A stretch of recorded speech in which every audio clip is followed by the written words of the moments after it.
welcome to Kitchen Chemistry with Essential Wholesale and Labs. I'm Tinica, and today we're making a Freshen Up body and fabric spray. Okay, to make your Freshen Up body and fabric spray, you'll need a few ingredients, of course. You'll need body linen spray, you'll need propylene glycol, and you'll need an essential oil. I chose spicy citrus for this one.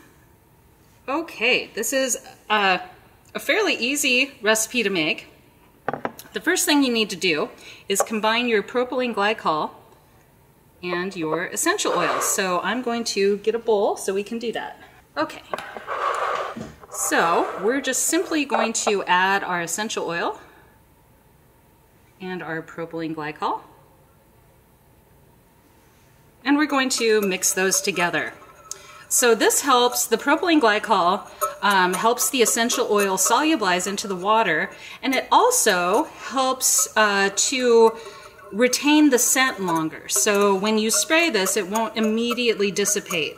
If you just used essential oil, which you certainly could, you would have to shake before each use, and the scent probably wouldn't last very long, which is fine if that's fine with you. If you're opposed to propylene glycol, if not, then go ahead and follow the recipe.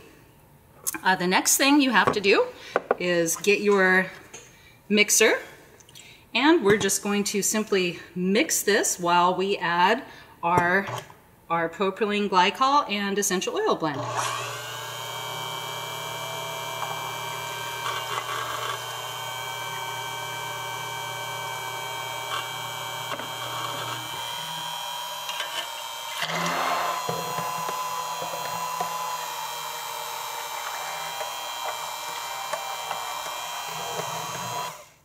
And it's that simple.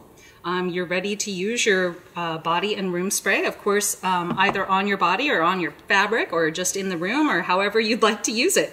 So we hope you enjoyed this quick and simple video. Please subscribe for more great videos, and you can click the More button directly below this video for the full recipe. Thanks for joining us.